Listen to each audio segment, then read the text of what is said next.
আমার কাছে এই মুহূর্তে যে ঘটনাটি আছে সেটি পাঠিয়েছেন আমাদের একজন লিসেনার, এবং তিনি যেভাবে লিখেছেন আমি সেইভাবেই পড়ছি। আসসালামু আলাইকুম রাসেল ভাই, আশা করি ভালো আছেন। আমি জানি আপনি সব সময় ভালোর দলেই থাকেন। আমি প্রথমেই আপনাকে ধন্যবাদ জানাচ্ছি সব বাধা বিপত্তি কাটিয়ে আমাদের মাঝে নতুন রূপে ফিরে আসার জন্য। আমি ফেরদৌস হাসান মানিক, আমার বাড়ি পিরোজপুর জেলার নাজিরপুর উপজেলার শাখারীকাঠি ইউনিয়নের বুড়িখালী গ্রামে। তারপরে তিনি তার ফোন নাম্বার শেয়ার করেছেন। এরপর তিনি বলছেন, আমি প্রথমেই অনুরোধ করছি রাসেল ভাই, আমার ঘটনাটি যদি প্রচারের জন্য বেছে নেন, আমাকে দয়া করে বিষয়টি আগে অবগত করবেন। আমি অলরেডি আপনাকে জানিয়ে দিয়েছি। তারপর তিনি লিখছেন, রাসেল ভাই, আমি 2012 সাল থেকেই আমি বিভিন্ন সময় বিভিন্ন ঘটনা শুনি, এবং তারপরে তিনি বিভিন্ন বর্ণনা দিয়েছেন, এবং তারপরে তিনি লিখছেন তখন সালটা সম্ভবত 2005, আমি তখন ক্লাস 3-তে।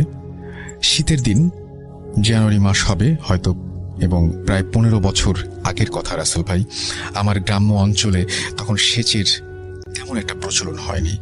প্রাকৃতিক নিয়মেই গ্রাম্য অঞ্চলে যারা চাষি তারা চাষবাস করতেন, এবং ফসলে পানি দিতে হয় এই সময় আপনি জানেন, এবং এই ফসলে পানি দেয়া একটা নিয়ম মেনে চলতে হয়, যেটাকে আমরা গ্রাম্য ভাষায় বলি গণ। গণটা হচ্ছে অমাবস্যা পূর্ণিমাকে কেন্দ্র করে। ঘটনাটি আমার গ্রামের নজর আলী নামের একজনকে নিয়ে, যিনি মোটামুটি চাষাবাদের সঙ্গে যুক্ত ছিলেন। বয়স আনুমানিক তখন 50 থেকে 55 বছর হবে।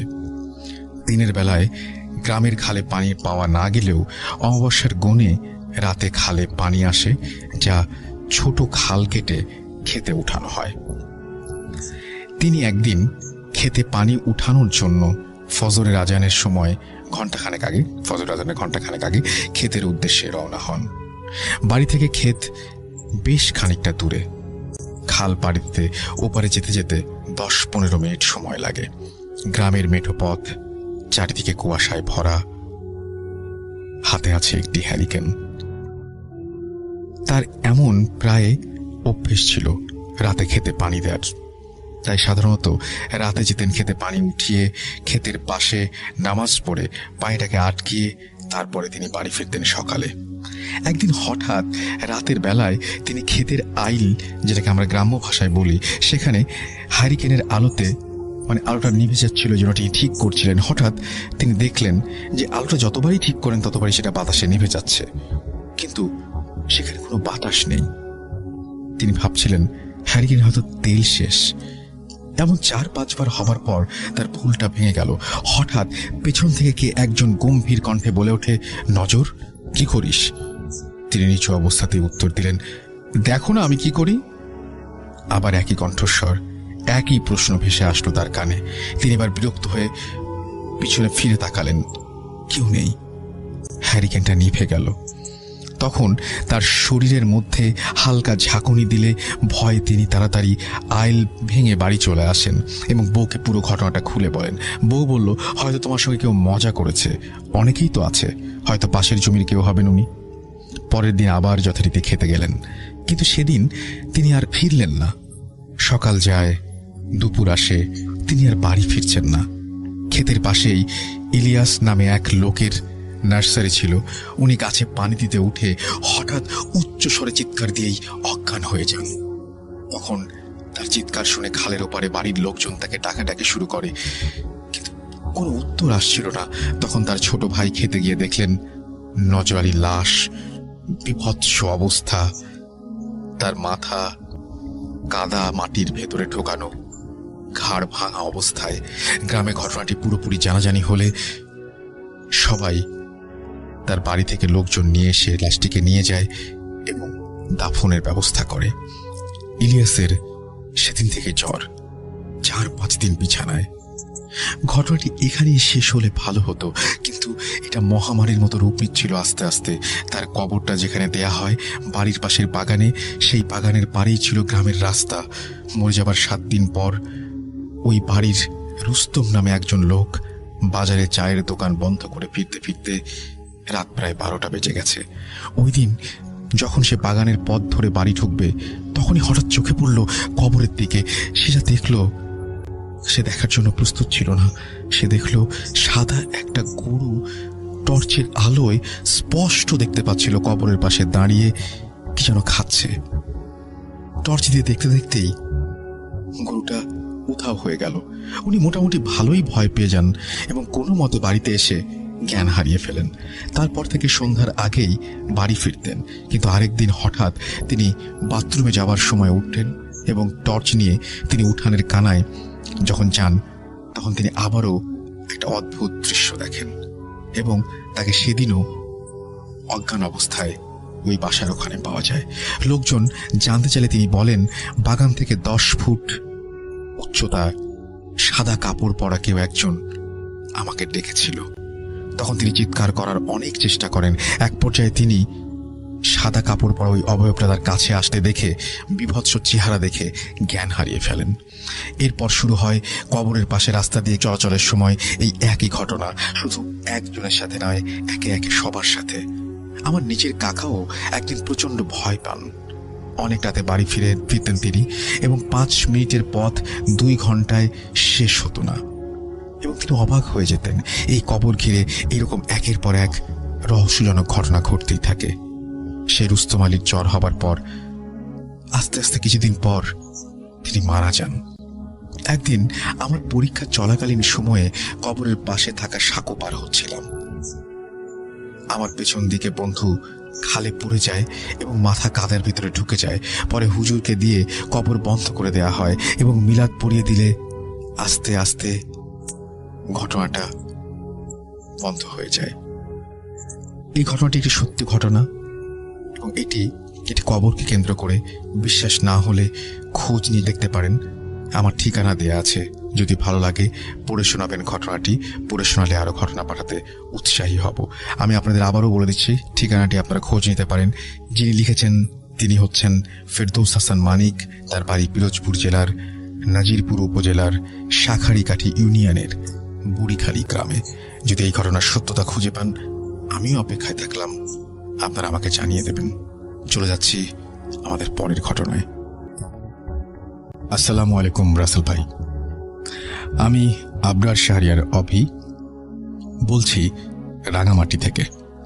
আমি জানি আপনি সবসময় ভালোর দলেই থাকেন, তাই কেমন আছেন জিজ্ঞেস করলাম না। আজকে আমি আমার জীবনে ঘটে যাওয়া অত্যন্ত ভয়ঙ্কর ঘটনাটি শেয়ার করলাম। ভালো লাগলে পড়ে শোনাবেন। যাই হোক, চলে যাচ্ছি ঘটনায়। সময়টা ছিল 2019 সালের জানুয়ারি মাস। আমি এবং আমার বন্ধু শাকিল, আমরা দুজনই গিয়েছিলাম ঢাকার একটি স্বনামধন্য প্রতিষ্ঠানে একটি বিশেষ বিষয় সম্পর্কিত প্রশিক্ষণে। বলে রাখা ভালো, আমার বন্ধু শাকিল আগে প্রশিক্ষণ কেন্দ্রে পৌঁছায়। ব্যক্তিগত কারণে এবং ব্যস্ততায় আমি তার 2 দিন পর যোগ দেই। আমি রাঙামাটি থেকে রাত 8টায় ঢাকার উদ্দেশ্যে রওনা হই এবং পরদিন সকালে প্রশিক্ষণ কেন্দ্রে গিয়ে পৌঁছাই। প্রথম দিন ছিল, তাই সকালবেলা অফিস ভবনে আমার নাম জমা দিয়ে সেদিনের মতো সকলের সাথে প্রশিক্ষণ ক্লাস শেষ করলাম। দুপুরের খাবার সবাই একসাথেই খেলাম এবং বিকেলবেলা বন্ধুদের সাথে নিয়ে চারপাশটা দেখতে বের হলাম। প্রশিক্ষণ কেন্দ্রটি ছিল প্রায় 5 একর জায়গার ওপর। বিশাল প্রশাসনিক ভবন, প্রশিক্ষণ ভবন, পুরুষ হোস্টেল, মহিলা হোস্টেল ও একটি মসজিদ। চারপাশটা ঘুরতে ভালোই লাগছিল। তবে আমাদের পুরুষ হোস্টেলটি ছিল খুবই পুরনো 5 তলা ভবন। দেখলেই বোঝা যায় অনেক আগের তৈরি বিল্ডিং। সারাদিন ক্লাস ঘোরাঘুরি করে ক্লান্তই ছিলাম, তাই রাতের খাবার খেয়ে সবাই যার যার রুমে ঘুমাতে গেলাম। আমি এবং আমার বন্ধু শাকিল দুজনেই রুম পড়েছিল একসাথে 4র্থ তলায় 411 নম্বর কক্ষ। রুমে ছিল 2টো আলাদা বিছানা, একটি টেবিল, একটি চেয়ার এবং একটি বাথরুম সংযুক্ত। আমি এবং আমার বন্ধু যে যার বিছানায় শুয়ে পড়লাম। প্রশিক্ষণ কেন্দ্রের হোস্টেলে এটি আমার প্রথম রাত। ঘড়িতে রাত তখন 12টা অতিক্রম করেছে। হঠাৎই আমার কেন জানি মনে হলো কেউ দরজায় নক করছে। অন্ধকার রুম, কান পেতে স্পষ্ট শুনতে পেলাম কেউ দরজায় করে হাত দিয়ে নক করছে। যদিও এত রাতে হোস্টেলে কেউ জেগে থাকার কথা না, আর দারোয়ান থাকে নিচতলায়, তবু আমি জিজ্ঞেস করলাম, কে কে কে নক করছে? দেখলাম কোন সারা শব্দ নেই। কিছুক্ষণ পর শুনি আমার মাথার ওপরের ছাদে কেউ দৌড়াদৌড়ি করছে। কারো পায়ের দৌড়ানোর শব্দ আমি স্পষ্ট শুনতে পেলাম। আমি কিছুটা ভয় পেয়ে আমার বন্ধুকে ডাকলাম, শাকিল, শাকিল, শাকিল, তুমি কিছু শুনতে পাচ্ছ? শাকিল উত্তরে বলল, শুনছি, চুপ করে শুয়ে থাকো, কোনো কথা বলার দরকার নেই। আমি তার কথা শুনে চুপচাপ শুয়ে পড়লাম। কিছুক্ষণ পর ঠিক একইভাবে দরজায় নক করার শব্দ শুনি, কিন্তু না, এবারে আর সামনের দরজা থেকে না, এবার শব্দটা হচ্ছে পেছনের দরজায়, যে দরজাটা খুললে শুধুমাত্র 4 তলায় আমাদের রুমের বারান্দায় যাওয়া যায়, এবং দরজার ওপাশে কেউ থাকার কথাও না। আমি খুব ভয় পেয়ে যাই। হঠাৎই রুমের ভেতর আকস্মিকভাবে কিছু একটা ওপর থেকে পড়লো। একজন মানুষ ওপর থেকে লাফ দিয়ে নামলে যেমনটা শব্দ হওয়ার কথা, ঠিক তেমনি শব্দ হলো, এবং পুরো বিছানাটা যেন সাথে সাথে কেঁপে উঠল। আমি এবং আমার বন্ধু শাকিল দুজনেই অন্ধকার রুমে বিছানা থেকে লাফ দিয়ে উঠে গেলাম। এবং অদ্ভুত ব্যাপার হলো, আমি আমার বন্ধুকে জিজ্ঞেস করলাম, কিছু অনুভব করলে? সে আমাকে বলল, তুমি কিছু অনুভব করলে? দুজনের প্রশ্ন এক। আমাদের বুঝতে বাকি রইল না, সামথিং ইজ রং। আমার বন্ধু খুব ভয় পেয়ে তার বিছানা ছেড়ে আমার বিছানায় এসে একসাথে শুয়ে থাকে। সে আমাকে বলে, গত 2 দিন আগে যখন সে আমার আগে এখানে আসে, সে একা একাই ঘুমোতে গিয়েছিল এবং মাঝরাতে ঠিক একই শব্দ শুনেছিল। আমি কোনো কথা না বাড়িয়ে চুপচাপ শুয়ে থাকি। কিছুক্ষণ পর ওয়াশরুম থেকে পানিগুলোর শব্দ ভেসে আসতে লাগলো। ভাবলাম পানির কলটা হয়তো ঠিক মতো বন্ধ করা হয়নি, তাই পানি পড়ছে। কিন্তু ধীরে ধীরে পানি পড়ার শব্দটা যেন বেড়েই চলল। আমার মনে খুব কৌতুক আর খুব ভয় কাজ করছিল। আমি আমার বন্ধুকে বলি, চল ওয়াশরুমে গিয়ে দেখি একটু। কিন্তু সে ভয় আতঙ্কিত ছিল, তাই আমি একা একাই উঠে লাইট অন করলাম। ওয়াশরুমের ভেতরে গিয়ে দেখি বাতিটা চালানো, কিন্তু আমার স্পষ্ট মনে আছে আমি বাতি অফ করেই ওয়াশরুমের দরজা লক করে গিয়েছিলাম। যাই হোক, এত কিছু না ভেবে ধীরে ধীরে ওয়াশরুমের দিকে এগিয়ে গেলাম, এবং দরজাটা খোলার সাথে সাথে আমি যা দেখলাম তা দেখার জন্য আমি মোটেও প্রস্তুত ছিলাম না। আমি দেখলাম ওয়াশরুমের মেঝেতে একটি গলা কাটা মাথা পড়ে আছে, এবং বালতির পানিগুলো লাল, রক্তাক্ত। মনে হচ্ছে কেউ এখনই মাথাটা কেটে রেখে চলে গিয়েছে। আমার মাথা তখন কাজ করছিল না।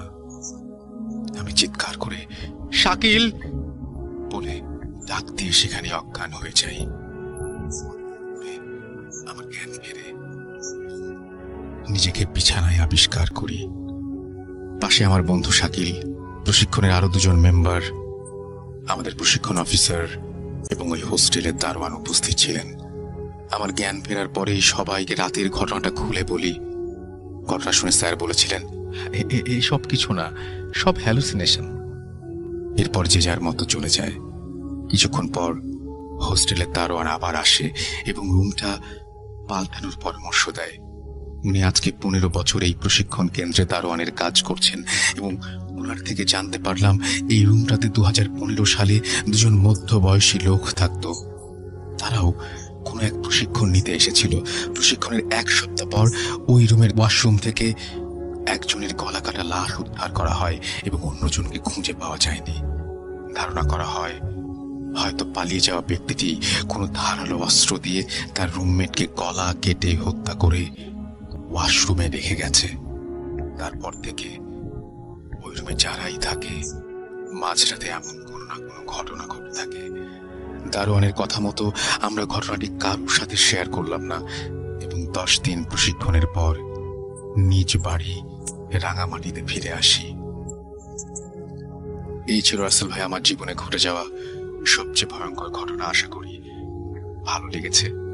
আপনার শাহরিয়ার অভি, বয়স 22, রাঙামাটি, পার্বত্য চট্টগ্রাম জেলা। তো এই ছিল আমাদের প্রথম স্টোরি। আমরা পরের স্টোরিতে যাব, আমাদের সাথেই থাকুন। আমি জসিম, খুলনা থেকে লিখছি। আমি সরাসরি ঘটনায় চলে যাই। ঘটনাটি ঘটে তৎকালীন খুলনা জেলার বাগেরহাট মহকুমার একটি জায়গায়। ঘটনার সঠিক সময়কাল জানা যায়নি, তবে ঘটনাটি ভারত পাকিস্তান দেশ ভাগের কিছু বছর পরে ঘটে। আমি আমার মায়ের কাছ থেকে ঘটনাটি শুনেছি। আমার মায়ের নানুর সাথে ঘটনাটি ঘটেছিল। তিনি পেশায় একজন ধান ব্যবসায়ী ছিলেন। যেহেতু তিনি ধান ব্যবসায়ী ছিলেন, তাই তাকে ধানের মৌসুমে ধান ক্রয়ের জন্য বিভিন্ন হাটে যেতে হতো। তার এ কাজে সহযোগী হিসেবে তার একজন ভাগ্নে ছিল। একদিন তারা দুজন তাদের বাড়ি থেকে পূর্বে অনেক দূরে একটি ধান কিনতে যান। সে হাটটি সন্ধ্যার আগেই উঠে যেত। দুর্ভাগ্যবশত তাদের সেখানে পৌঁছাতে রাত হয়ে যায়। ওখানে গিয়ে তারা হাটের কোনো লক্ষণ দেখতে পেলেন না। নির্জন একটি জায়গা, কিন্তু তারা যেহেতু অনেক দূর থেকে ধান কিনতে এসেছেন, তাই তারা চিন্তা করলেন কাল বিকেলে তো আবার হাট বসবে, ততক্ষণ পর্যন্ত আমরা এখানে অপেক্ষা করতে থাকি। ধান বহনের জন্য তাদের বড় ধরনের একটি নৌকা সাথে ছিল। তারা তখন নৌকার ঘাটে বাঁধার জন্য একটি খুঁটি মাটিতে পুঁতে রাতে ঘুমানোর জন্য প্রস্তুতি নেয়। তারা দুজন নৌকার দুপাশে ঘুমায়। মাঝ রাতের দিকে যিনি মামা, তাকে কি যেন একটা দীর্ঘদেহী জন্তু এসে সজোরে নৌকার সাথে চেপে ধরে। তিনি তখনও বুঝতে পারছিলেন না আসলে জন্তুটা কি। তিনি শরীরের সমস্ত শক্তি দিয়ে প্রতিহত করার চেষ্টা করছিলেন, কিন্তু কিছুতেই তিনি শক্তিতে পেরে উঠছিলেন না। না পেরে তিনি প্রচন্ড জোরে গোঙানি দিতে লাগলেন। এতে তাদের ভারী নৌকাও কিছুটা নড়ে উঠছিল। এই শব্দে হঠাৎই তার ভাগ্নের ঘুম ভেঙে যায়। তিনি তার মামাকে ডেকে বলে, মামা কি হয়েছে? তখনই সেই অশরীরীটা তাকে ছেড়ে দিয়ে চলে যায়। কিন্তু যাবার বেলায় সেটি নৌকার এক মাথা, অর্থাৎ নৌকার শেষভাবে সরু হয়ে উঁচু কাঠ বিশেষ যে জায়গাটা, সেইটা অর্থাৎ অনেকে গুলোয়ও বলে বোধহয়, কিছুটা ভেঙে দিয়ে যায়। তখন তিনি অর্থাৎ মামা তার ভাগ্নেকে কোনো কথা না বলে সরাসরি নৌকার খুঁটি খুলতে বলে, আর বলে এখানে আর এক মুহূর্ত থাকা যাবে না। তিনি তার ভাগ্নেকে কিছু বলেননি, বললে সে হয়তো ঘাবড়ে যাবে, তবে তিনি খুবই ভয় পেয়েছিলেন। এরপর তারা বাড়ি চলে আসেন এবং ভয়ের কথা কাউকে না বলে তিনি শ্বশুর বাড়ি দাওয়াত খেতে যান। সেখানে গিয়ে তিনি হাঁসের মাংস খান। মূলত সেখান থেকেই তার অসুস্থতা শুরু হয়। এভাবে অনেক দিন তিনি ভুগতে থাকেন। প্রায় 3.5 বছর পর একজন কবিরাজ তার নাভি থেকে সেই হাঁসের মাংস বের করেন। ততদিনে তার অবস্থা খুব খারাপ হয়ে এসেছিল। তিনি যেহেতু ব্যবসায়ী ছিলেন, তাই তার আর্থিক অবস্থা মোটামুটি ভালোই ছিল, যে কারণে তার সমস্ত সর্বস্ব দিয়ে তার নিজস্ব টিনের ঘর ছিল, যা সে সবসময় খুব দুর্লভ ছিল সেই সময়ে। তিনি একদিন সেই টিনের ঘরে শুয়েছিলেন এবং তার স্ত্রী তার শ্বশুরের মৃত্যুর কারণে তাকে দেখতে গিয়েছিলেন। তিনি অসুস্থতার কারণে যেতে পারেননি। তারা সবাই সেদিন আর বাড়ি ফিরতে পারেননি, তাই তিনি একাই বাড়িতে ছিলেন। রাতে ঘুমন্ত অবস্থায় তার টিনের চালে কে যেন হঠাৎ ভীষণ জোরে থাপ্পড় দেয়। ওই বিকট শব্দে তিনি এতটাই ভয় পেয়ে মা বলে জোরে চিৎকার করে ওঠেন যে তিনি হার্ট ফেল করেন এবং তারপরে তিনি মারা যান। পরের দিন সকালে সবাই তাকে এসে মৃত অবস্থায় পায়। তার দাফন কাফন শেষে কিছুদিন পর তার আত্মীয় স্বজনরা আবার কবিরাজের কাছে যান এবং যাবতীয় বিষয় খুলে বলেন। কবিরাজ তাদের বলেন টিনে থাপ্পড় দেওয়া সেই জন্তুটি যে ছিল, সেই হাটে ধান কিনতে গিয়ে নৌকায় ঘুমন্ত অবস্থায় তাকে চেপে ধরেছিল। আসলে ওখানে আগে একটা শ্মশান ঘাট ছিল। দেশভাগের পর সেখানে আশেপাশে কোনো লোক থাকতো না, অনেকদিন পরিত্যক্ত অবস্থায় ছিল। তাই সেখানে শুধু দিনের বেলা অল্প সময় হাট বসত। সেই হাট থেকে এই পর্যন্ত 3.5 বছর জন্তুটি তার পিছু লেগেছিল এবং শেষ পর্যন্ত তাকে নিয়েই ছাড়ল। এই ছিল ঘটনা, এবং এই ঘটনাটা আমার কাছে খুব যে ভালো লেগেছে আমি সেটা বলবো না, এবং এর চাইতেও ভালো ঘটনা আমি আপনাদের কাছ থেকে এক্সপেক্ট করি। এবং আশা করছি এই সপ্তাহে যতগুলো ঘটনা এসছে তার মধ্যে এই ঘটনাটি আসলে সিলেক্টেড হয়েছে, সেই জন্য আপনাদের সাথে শেয়ার করলাম। আশা করছি এর চাইতেও দারুণ সব ঘটনা লিখে পাঠাবেন russell.booth.com@gmail.com এ। অপেক্ষা থাকবো আপনাদের ঘটনার, এবং সেই সাথে আমাদের সাথে ফেসবুকে কানেক্টেড থাকুন। চলে যাব আমাদের পরবর্তী ঘটনায়।